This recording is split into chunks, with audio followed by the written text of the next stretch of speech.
All right, guys, welcome to Strong Men, Strong Marriages. I'm here with one of our recent graduates. So Justin and his wife, Nikki, are here today. So glad you're here. Thank you guys for being with us today. Glad You're to be here. Thank welcome. you. So yeah, just these guys did so well, and it was just so much fun working with them, and just wanted to get a sense of what it was like from their perspective, and kind of what they've been able to accomplish. So kind of to start off, so Justin, we actually knew each other. We went to college together, and what was it that kind of made you want to reach out and maybe get some help? What was going on that was hard? I came to a realization.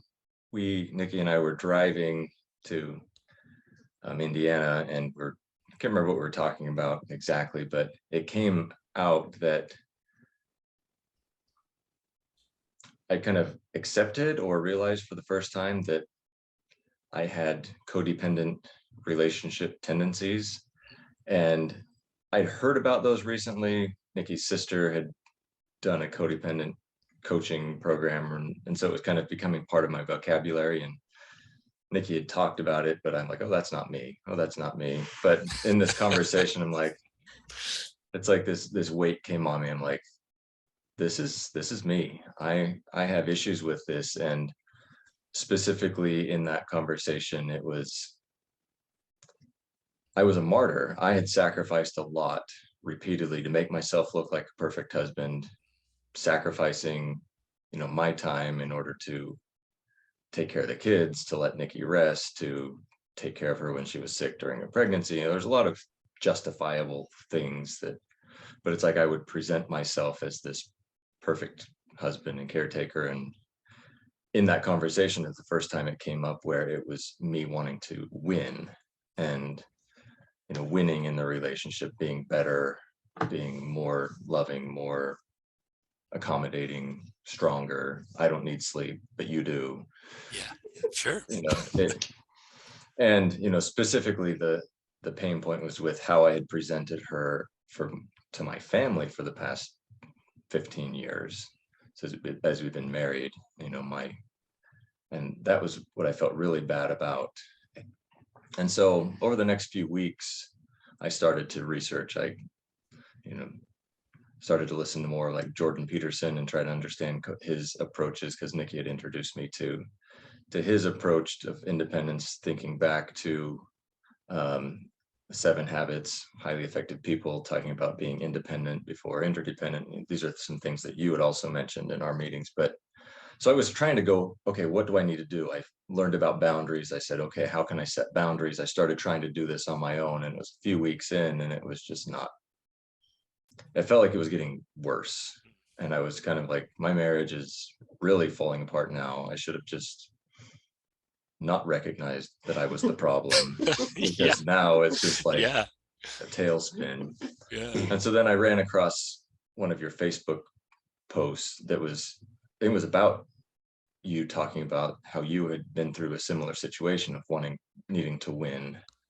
And it just really, I'm like, he's writing about me. And so then I reached out and realized that I needed help. I couldn't do this on my own. Yeah. Cool. So yeah, and so one thing that I kind of keyed on when you were talking was this relationship with the parents, and sort of like the way I would describe it is maybe kind of like throwing her under the bus a little bit with your parents. So kind of, yeah. So Nikki, like on your side, what was that experience like? To feel like he was codependent, or like acting like the martyr, or that kind of thing.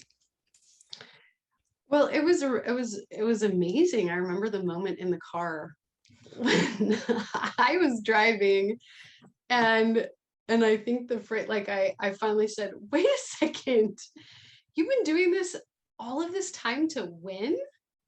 And it was the most shocking and laughable moment I've ever had. I was belly laughing. I couldn't stop laughing. I was so shocked. Yeah. That would be someone's motivation for being in a relationship. I literally couldn't stop laughing. It was like 15 minutes. Yeah.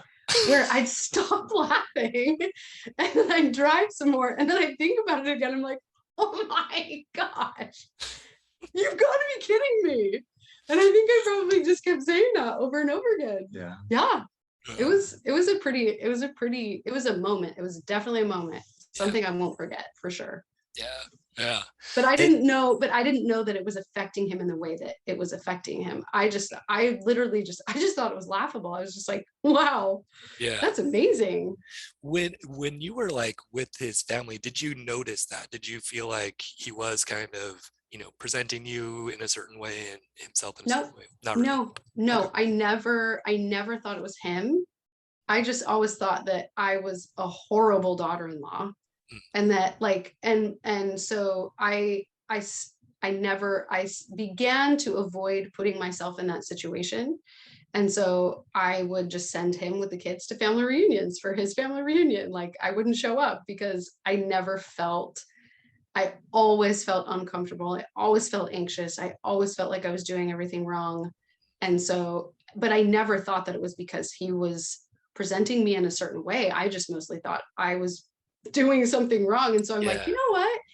Having me in the picture just really stresses everybody out. And he has a lot better of a time when I'm not there. And so I would just find opportunities to send him with the kids to go visit his family. And I just avoided the situation altogether. Yeah.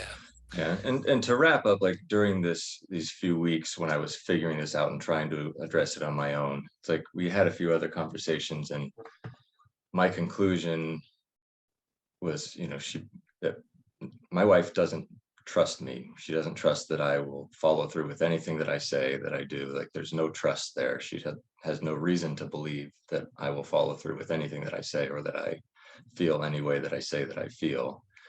And she stated, I don't know exactly how she worded it, but she said, I don't need you.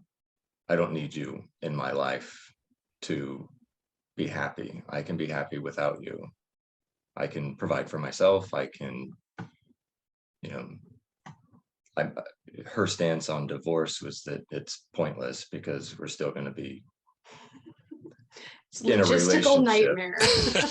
That is true. We still have to take care of the kids. Yeah. So it's like, it's not like, I'm going to leave you or kick you out, or that's just been her approach. And I agree with it. I feel less strongly than she does, but it was just like, at that point, we would just be living together and taking care of the family together, but no emotional connection. And Yeah. so that was kind of, that's where I was at, trying to do it on my own. Right. And when I approached you. Yeah. Cool. So, and funny, Nikki had mentioned that. I think a lot of times our wives do sort of, because what I would call the mosquito cycle, this one up kind of thing, it's a little bit hidden. It's a little bit like, a lot of times our wives don't really maybe notice, or they blame themselves, even though like we're kind of creating that situation. So so we have our call, you decide to do the program. So when you decided to do it, did you tell Nikki at first that you were going to do it?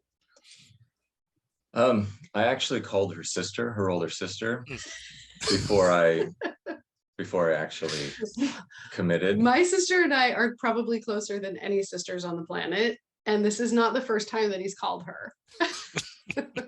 So, and I called her and I asked her, I'm like, okay, I really think I need to do this. Should I tell Nikki before or after? And I'm a health coach. My sister's a career coach. We come from a world of coaching. She's currently in a coaching program. It's not like he just, out of the blue, I think I'm gonna do this. This is something that we're very supportive of, very, very aware of. And so, that's the world we're coming from. And so I had to make a decision and I decided on my own, say, okay, I'm gonna do it. It's my decision. And then I'll tell her that I'm doing it. That's what her sister and I decided would be the best, is just, this is my decision, just letting you know that I'm doing it. And at that time, I'm like, do I tell her how much it costs? Do I tell her what I paid for it? And I decided not to. And so kind of the second part of the story is probably a month a month into the program, or 6 weeks, maybe, like, Nikki, we were just talking in the evening, as we do, and she asked, she's like, By the way, how much was that program? yeah. And I just hadn't thought of it. It caught me off guard a little bit, but I'm like, I'm being honest. And so I said, this is how much it costs. And I told her exactly, just up front, and I think I had like a nervous smirk on my face, maybe, but Probably. just because I was thinking to myself, I'm like, should I have told you? Should I Yeah. not have told you? I was like second guessing my decision at that point, is what it was. It wasn't a dollar amount issue. It was like, should I have, Been was I honest? Yeah, were you was honest? I being dishonest by Sure. withholding that initially? Was my concern. Yeah. And yeah, what was your well, I had already had a conversation with my sister about it. I'm like, I don't, I'm like, if he wants to spend like $100 on a coaching program, that's totally fine. it's a lot more than that. Yeah. And so because in our marriage, it's like, usually you don't buy something if it's more than a couple $100. You just like let your spouse know, hey, I'm going to be purchasing this. And so in my mind, I'm like, I still had that mentality. Yeah. And when he told me, it was the way that he told me. It was like, I've started doing this coaching program. He didn't tell me how long it was. He didn't tell me how frequent it was. He didn't tell me anything about it.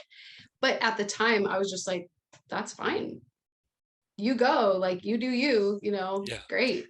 It's awesome. Yeah. And at that point, 30 days in, I mean, were you starting to see some changes already from your side, Nikki? Yes. And that's why I asked. Yeah.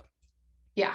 I was like, okay, so this is more than what I thought it was. By the way, like, how much is this? Like how much are, like, what's the price tag on such a significant change from you? Just by the way, because I'm thinking nonchalantly, like, wow, this is really working for you. This is, and then I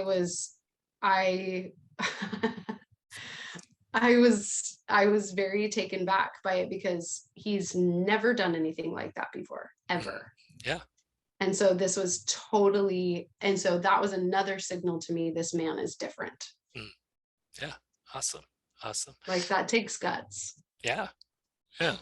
So thank you guys for sharing that piece of it. So, yeah. And then I called my sister back. I'm like, you knew the whole time. I'm like, you let me just like go on about this. So we'll come back to the idea of this, but like, short version, do you think it was worth the investment for both of you? Yeah. Hands down. Yeah.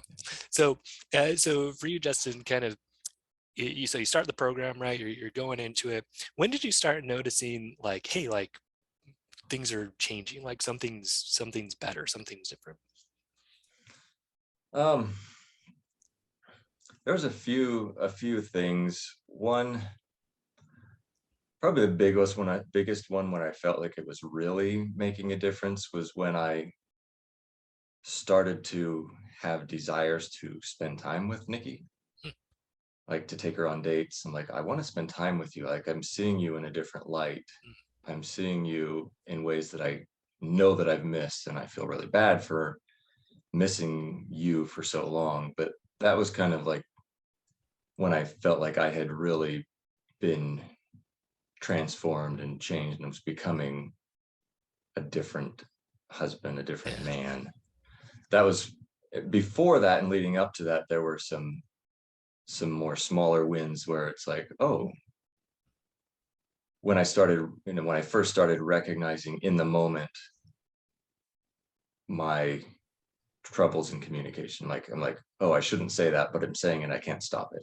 Yeah. Or I shouldn't be thinking this, but I can't change my thoughts right now, but I know that this is wrong, but I can't keep it from coming out of my mouth this way, or I can't force it. So that was like the first thing where I'm like, okay, this is starting to change my brain and how I view myself. Another thing was a few weeks in, when we started going to the gym together. It was really our first time, and I'm just like, I'm glad I'm here, but things were kind of distant in our relationship and our communication at that point. But I'm like, I really like being here and working out and getting strong.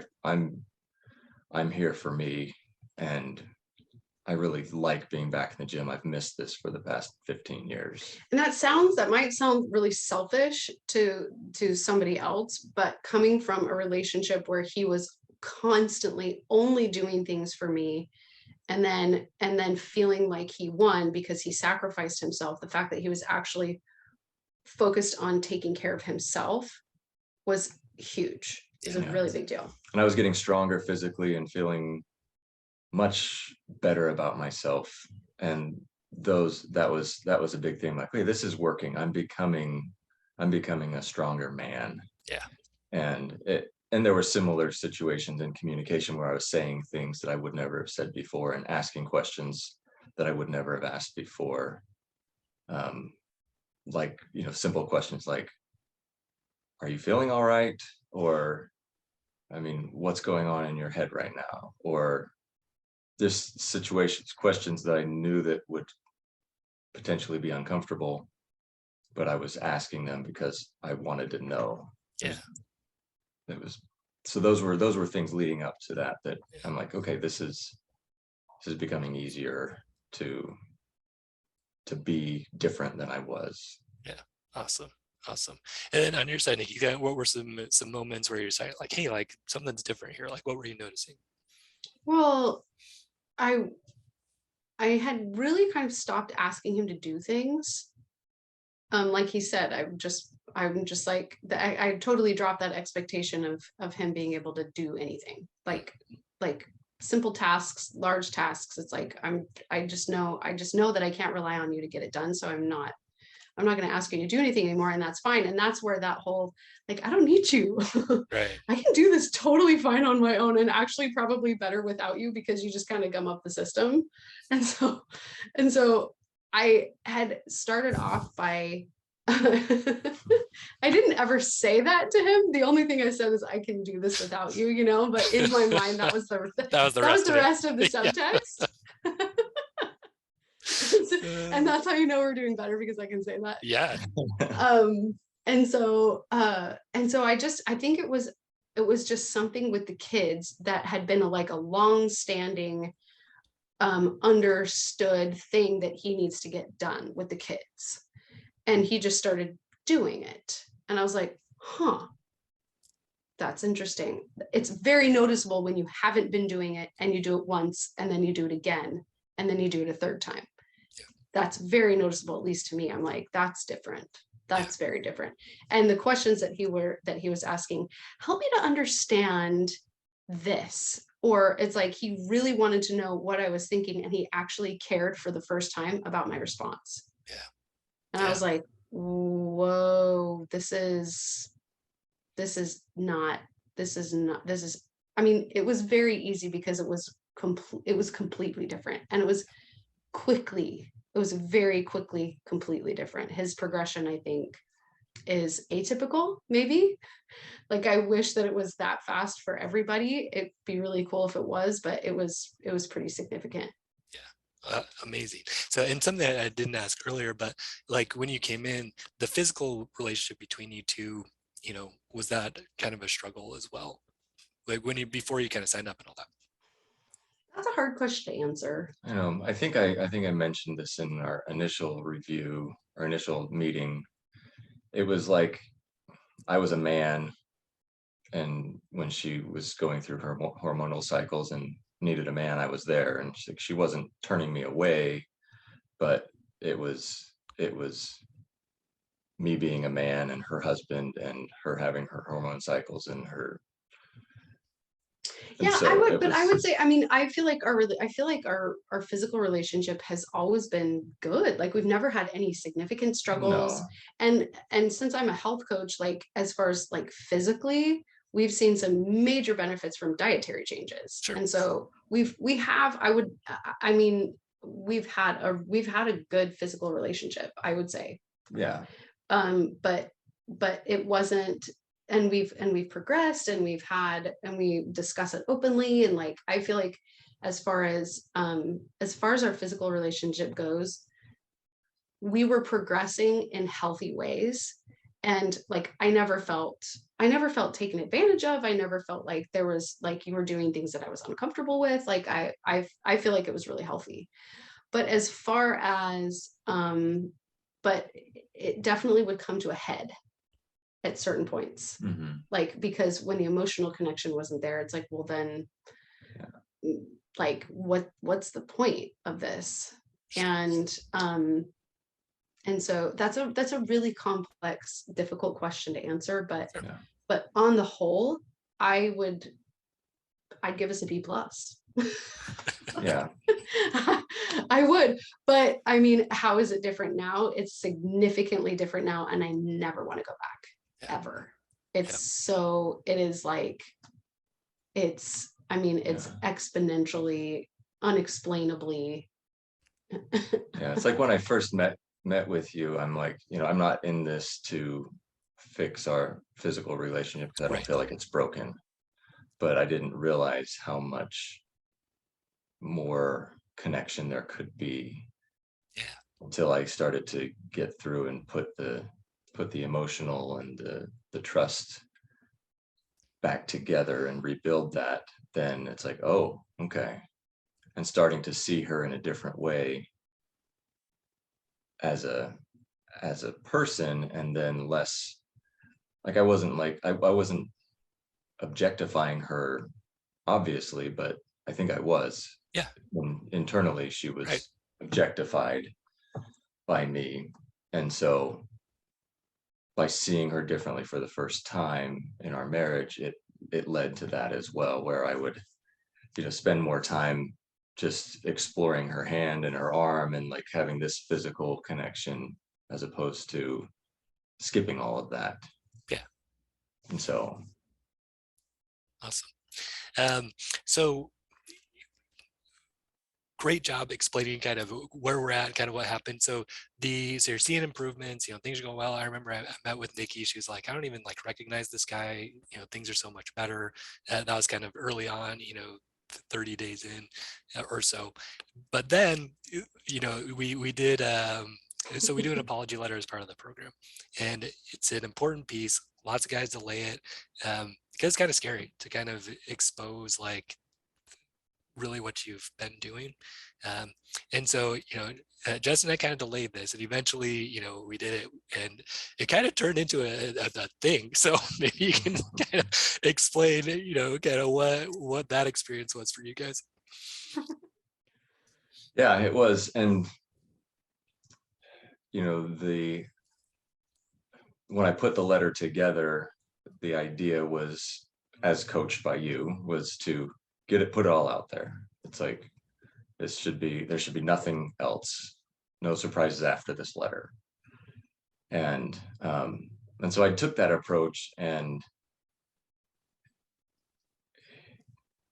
nothing really new came out of it besides, well, the biggest new thing was like realizing how pervasive it had been and how long it had been a part of how I had been treating her. Sure. Subconsciously. And it's like I hadn't really realized this, but when I put it in the letter, it made it seem like I was consciously doing these things and trying to win, and that was my goal.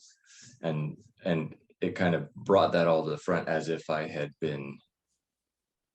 been my objective and been deceitful the whole time, which I had been. And having that dishonesty and that misleading go through so many different experiences throughout our 15 years of marriage, and going back to even our wedding night, as far as how I was like, just the challenges from that point, it opened up, and it was just a big reveal of what I realized about myself. I'm like, this has been me, and I'm sorry. And it's been me for a long time, and I'm the problem. Where, like we said before, she always thinks she's the problem. So in all of those situations, if I'm interpreting what your response, Nikki, correctly, it's like you thought that it was all your fault in those situations. But then having me say, no, this was my fault in this letter, and I was the problem here and there, and then that just really threw you for a loop. It's what how I interpreted it. Yeah. Yeah. So yeah, tell me your kind of reaction to the letter. Well, I was surprised again. There's been a lot of surprises, which being married to a man that I had no idea that he was capable of as surprised, let alone many surprises. So this program's definitely kept me on my toes. Um, yeah, he read the letter to me. We were out of town. We were in a hotel, and with our kids. They had gone to bed, and he read me the letter. And I think he was definitely surprised by my surprise. And I was taken back by all of the ways that he had admitted to and revealed that he was the problem. And I couldn't believe, I just couldn't believe it. I couldn't believe the depth, the breadth, the entirety of, and I would go back through all of these situations, and I was just like, that's what you were thinking in that situation. Yeah. That's what you were thinking in that situation. And I just felt, I couldn't believe it. I didn't want any part of it. Yeah. I didn't want any part of it. I wanted it to never, I didn't want it to be a part of my life ever and ever and ever. And I'm not someone who needs to like go back and rehash things. And I'd seen the suffering in his face through all of these realizations. Yeah. And so I didn't need to go back and rehash it, but I definitely didn't want any part of it anymore. Sure. Yeah. And so, and that was the night, I think that was the night that I said, I actually don't want to pray with you anymore. That was huge. Yeah. It's big. Yeah. And eventually you took off your ring like shortly after later. that, right? Yeah, it wasn't that night, but After it we was. got home and you had processed and Yeah, and I had just been praying about it, and I'm like, okay, where are we at? Where are we at now? That division of saying I don't want to pray with you anymore was a really big step for me, to just, because I knew that for a long time he was just doing it out of duty, and it's like, I'm actually going to release you of that, and I'm going to set the boundary even clearer by saying, I'm not gonna do this out of duty anymore. We're not going to do anything out of duty anymore. Yeah. No more of that, because Yeah. that's not helpful for us. And then, so a couple days later, he came into my room, and I said, I figured it out. I know the plan, and I'm so excited. And I took off my wedding ring and I gave it to him. and I was surprised that he wasn't as excited as I was. So I remember, so in the program, we do these daily, daily posts, right? Daily coaching, daily accountability. And so this one came through, and I was like, what just happened? like they seem like they're doing so well. But then like Justin had like, the way he handled it was incredible. Like his model in it was just like so good. It's like, hey, like this is the point, right? Being able to like manage your own emotions and all that. So he did a good job. But anyway, kind of back to your guys' experience there. Oh, so good, because like I said, I don't want to look back. It's not water under the bridge for me. He's figured it out. He wants to move forward, and so do I. But this is the way that I can move forward. The way that I move forward is to have a clean break. Like, I want to divorce that man. Yeah. I don't want any part of him. I want to keep what we have intact, but I only want to keep the good. Yeah.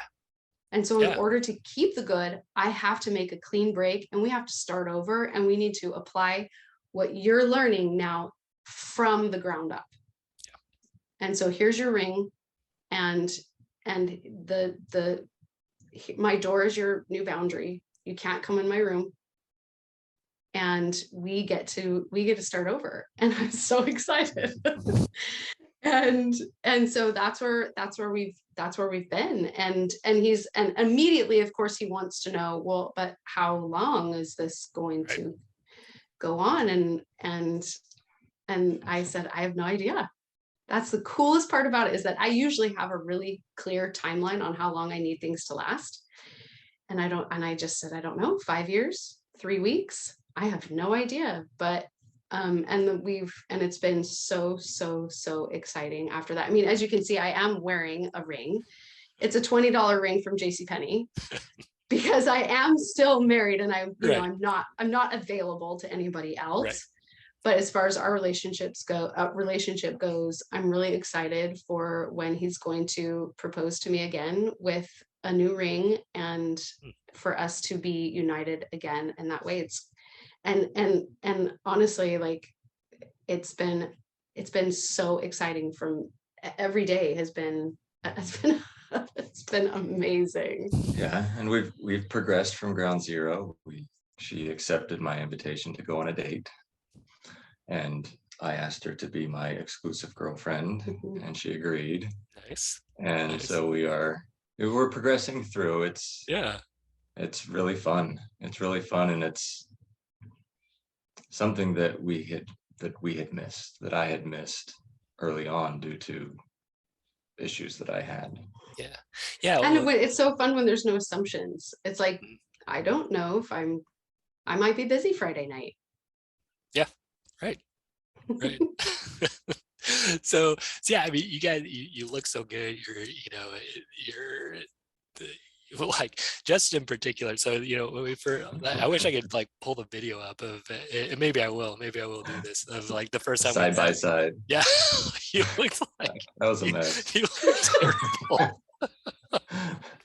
You're like totally like not taken care of, wearing like this, sweatshirt and all this stuff. But yeah, just like even that, like the physical appearance shifted like as we went through the program, and like even now, he's a good looking guy, taking care of himself. And so yeah, it's just so fun to see. So kind of, I mean, you kind of said it already, but like, just like a summary, like how are things different now, compared to, just it hasn't been that much more than 90 days at this point, like compared to like 90 days ago. What's different, what's better now? A few things that come to mind is, like, I'm honest with myself.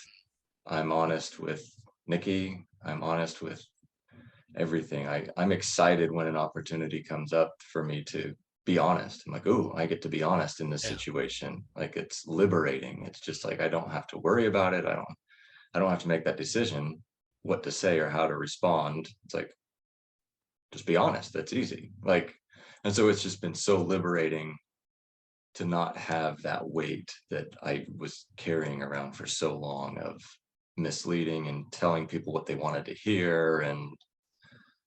And it was just like, yeah, so that's a huge weight off my shoulders. Yeah. um I do things that make me happy. Mm. I think one of the things, yeah, getting back into the gym and getting stronger again has been a huge joy in my life the Yeah. past few months, that I didn't realize how much I missed it, and how much I enjoy being strong, Yeah. and how I thought I was injured, but I just was not strong So for so yeah, this long. guy, he was a pole vaulter at BYU. So like when we met, or in the dorms, he was like the specimen, right? And so like, so now like I can see it, man. It's back. It's good. That's awesome. Oh, I'm blushing. Uh, But well, and on my end, from my perspective, it's like he said to me several times, I'm a big boy, I can take care of myself. Yeah. And I'm like, oh, every time he says that, it's like you just handed me $1,000,000. yeah, so that's what's different, is I can be in charge of my own happiness and Yeah. not hers. Yeah. Oh, If I don't have to be responsible for her mood and her feelings, it's just okay. I can just keep going. And it makes me kind of sad sometimes, and I feel for you, and like, how can I help? mhm. But we can just keep progressing independently of each other, and take care of ourselves when we need to, and then come back together after we've learned what we needed to, or what we were able to from that Yeah. experience. Awesome. Yeah. And you had touched on this, Diggy, but the idea of the physical piece, like, and how that, when we were talking a little while ago, just like what that intimacy really is and feels like, maybe if you could kind of describe that a little bit. Yeah, absolutely. Intimacy is so much more all encompassing than just climaxing. It's there's like infinite amount of levels that can be reached and accomplished and enjoyed and shared. And when you put boundaries in place, then it just gives you an opportunity to explore what intimacy actually is. And I was so excited when we were driving to church, and I was driving and Justin was sitting next to me. And this is what I shared with you. I'm like he said, he was so taken by my arm. I was like, this guy is really, really getting to know everything about my arm. And I was so distracted. I was like, oh my gosh, this is amazing. I mean, and just, it was my arm, for heaven's sakes, but it was like, I actually felt seen. I felt beautiful. I felt that any part of me was now not just interesting, but like enthralling to him and special and important. And it was like, okay, I like this. Yeah. I like this. He's different and I am different. And I am not that I didn't feel like I already had value, but it emphasized just the all-encompassing nature that intimacy can be. Yeah. So Awesome. Love it. yeah. Love it. Well, any kind of last thoughts from either of you on the process, or kind of, how things are now, or anything you want to kind of finish up with? And it's different doing it on your own as opposed to doing something together, which I really have that preference when you're really struggling to have, like, that's kind of what I've been telling my clients when I recommend, or I've recommended you to a couple of friends. I'm like, it's Thanks. actually, you're welcome. It's like, I'm like, it's actually a lot more effective if he just does it himself. Because when you go into a counselor and you're not doing well, it's just, there's just so much heat and friction. Mhm. But I feel like it's a lot more effective when it's done separately. And I think that's a totally different take than people are used to. Yeah. Yeah. Like, I have a client right now and she's like, my husband's finally agreed to do marriage counseling. I'm like, no. I'm like, you keep working with me and he works with Mike. Nice. Like, that's how it needs to be, because if you start to go to marriage counseling, it's going to fall apart, because the counselor is just a referee at that point. Yeah. Yeah. Well, we just need to do a part 2 after we get married. That sounds good. That sounds good. One of the, you had asked the question, like, what's different about this program? This is the first program that I've been through, but compared to trying to do it on my own, it's like, what did I gain from it that I could not accomplish on my own? I think Sure. that's important. Yeah. And the spiritual aspect that you include in your coaching program was very important, very important. Focusing on my relationship with God and with Jesus Christ, and understanding that that's the source of my value. Like, that's where my value comes from as a son of God. And because Jesus Christ, as my brother, loves me and sacrificed for me, like, that's why I'm valuable. That's not dependent on any of my choices or mistakes or what Nikki's thinking or feeling. Yeah. And separating that and saying that's where my value is. That was critical for me to understand that. And also along those lines, it was early on in the program, I was thinking, okay, this is going to take so many weeks of getting through these to make these changes that I need to make in order to become this strong man that I want to become. But I kept kind of backsliding each week. I'm like, oh, I'm not making as much progress. I'm not where I feel like I need to be. And one morning, as I was studying my scriptures, I realized that Christ transcends time. And so I don't have to go through the time of rebuilding myself. If I rely on Christ and his mercy, I can make that decision to be a new man right now. And I did. And that was a very special morning Yeah. for me. It was April 6th was the day. Mm. And I'm just like, okay, today's the day. I'm a new man. I don't have to wait. And without that, I'd still be trying to go through rebuilding myself bit by bit, piece by piece, fixing things that had been broken. And so that was so important, that was different than anything I was looking for on my own or finding as far as how to really change. Yeah. And it was that aspect of you sharing that with me that helped me to make that break and say, and that was another reason of why we don't need to go backwards. Yeah. Because you've already decided and you've committed to be different. And so that's all I need. Yeah. Yeah. Awesome. Oh man, thanks so much for sharing that. Like the best compliments to me that I get are ones like that, right? That people feel more connected with God, at the end of it. Because at the end of the day, right, like we all have our gifts and talents or whatever, and we try to share those, but, you know, we're finite in what we can give and do. And if we can really connect with God, like that's it, man.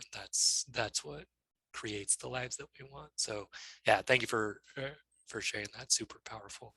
Um, well, great. So yeah, we'll wrap it up there. Thank you guys for being on, and yeah, we'll do a re-wedding at some point here. These guys too. They're going to be kind of heading up our kind of graduate program after the group, and kind of continue growth and across all different areas as people. So yeah, you'll hear more about that. And if you do want to come join the program, head over to strongmarriages.com. You can hit work with me, or there'll be a link in the show notes on the YouTube video that you can come in, and we'd love to have you. All right, so thanks again, guys. Really appreciate your time, and thank you very much. Thanks for everything.